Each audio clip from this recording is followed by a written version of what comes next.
Okay, let's roll the segue wheel for your story. My good news, which is about Norway. We're re-rolling because reminds me of a song again. What the? Rolling. Let's see if it rolls bad pun now. This just rolls the the same two things over and over again. Associate. Okay, associate the story with something else. Whatever it reminds you of. Okay. It could be. It could be a song too. This is coming out of. Well, I already said Norway. This is by. I think it's just by France 24. Europe's top human rights court ruled today that Norway did not violate its climate obligations by granting Arctic oil and gas exploration licenses in 2016.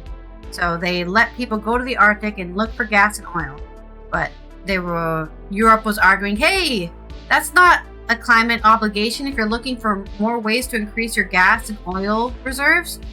It was a setback for climate activists after a landmark ruling last year against Switzerland for failing to take sufficient action on climate change.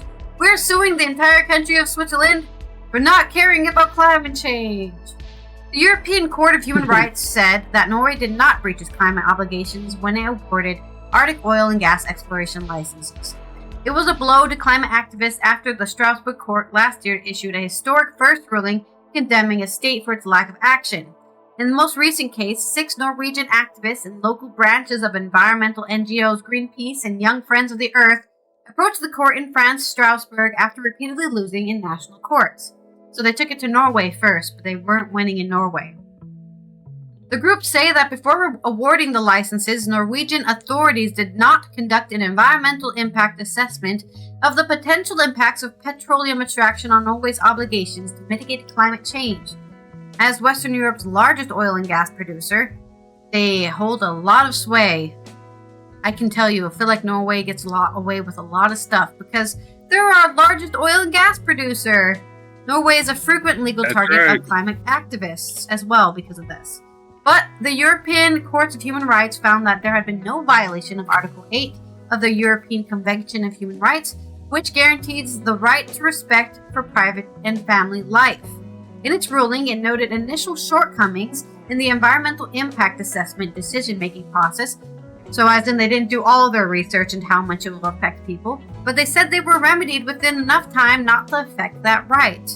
Norway's Energy Minister Terje Aslan said that the ruling was positive. The court clearly finds that we are not breaching human rights, he told AFP in an email. In 2016, the Norwegian Energy Minister granted 10 exploration licenses in the Barents Sea to 13 companies. So this is people are going to go out to the Arctic, drill a bunch, and see if they can find anything, including national champion Statoil, now known as Equinor, as well as U.S. companies Chevron and ConocoPhillips, and Russia's Lukoil. Relying at the time on the Paris Agreement, which aims to limit global warming to less than 2°C above pre-industrial levels, 1850 to 1900s, NGOs appealed to the national courts, arguing the attribution of the licenses was contrary to the articles in the Constitution guaranteeing the right to healthy environment. Hey, if you can't do that! Norway's Supreme Court ruled in 2021 that the award of the permits did not represent a real and immediate danger to life. Yeah.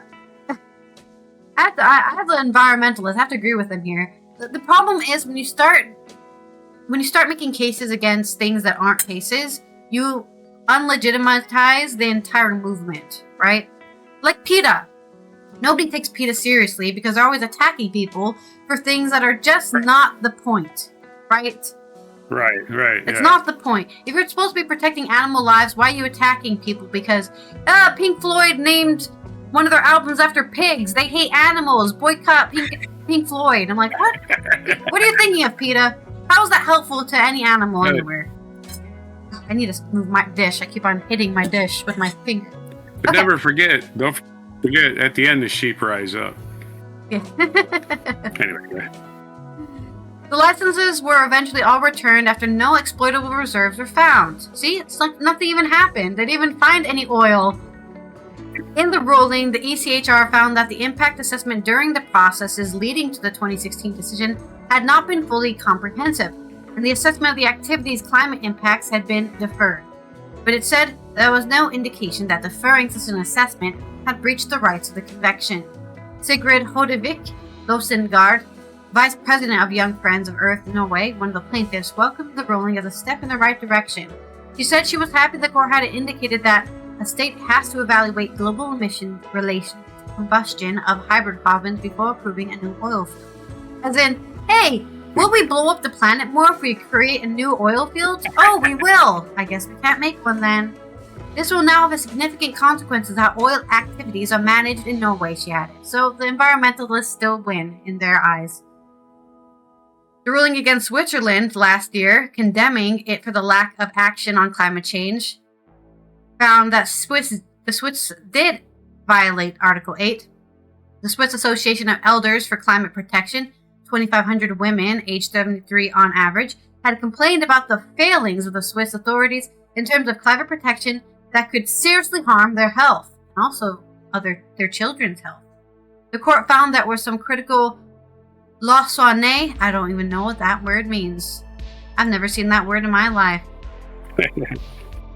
Yeah. Lausonné. Laquane, an empty space or missing part. Okay, so there was missing information, missing part in their national greenhouse gas emission regulations. Yeah, so there were some critical missing regulations for greenhouse gas emissions in the Swiss government. In a milestone but not non-binding ruling, the International Court of Justice ruled in July that climate change was an urgent and existential threat, and that countries had to legal duty to prevent harm from their planet from pollution. So, but like it said, non-binding. So, shame on you, Switzerland! Shame! Get the bell. Shame! That's it. That's really all. I mean, Switzerland's not part of the EU, so they really don't have any binding on the Switzerland. Switzerland would have to join the EU first, which they're not part of. So, there's my story. Good news. We've made some environmental pressure, I want to say. It's not like they didn't want to win. They just wanted to indicate, like, countries need to be held accountable, because what's the point of having laws or rules if you're not going to hold anyone accountable for them? Just don't have them, right? So that's what these environmentalists were focusing on, making sure that everyone's accountable, and even if they don't win the court, they know that the court is making them accountable.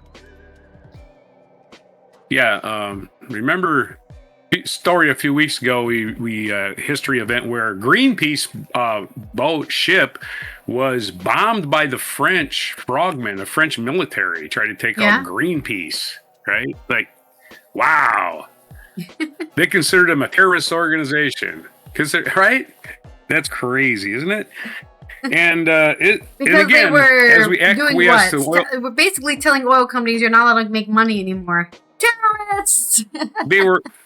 They were hijacking, they were pirating at sea or something, because they were hijacking oil tankers or whatever. Anyway, it's a good thing we acquiesce to oil companies all the time and give them all this power, because, oh boy, the price of oil really went down. The price of gas the price of gas didn't go down, did it? No. The price of oil goes down, but the price of gas stays high. What? Oh, that's weird. What is that? How does that work? I don't know. Somebody's getting some money somewhere in between somewhere. Oh, it's oil companies. That's right. They buy it cheap and the price stays the same. Nothing ever goes down. Isn't that interesting? How it never goes down anymore. It used to go down, like with the market. Not anymore. Stays high every damn time. Anyway, that's my sarcasm and my association with fuck oil companies. The Greenpeace for them and terrorism in France. Yeah, they're the terrorists. They're okay, whatever. I'm glad we've lessened Not the us word bombing terrorist. Iraq. Now just everyone's a terrorist now. Really useful. Us bombing Iraq. Who didn't attack us. It was not terrorism, by the way. People in their homes just sitting there peacefully and a bomb goes off. That's not terrorism. Nothing terrorism about that.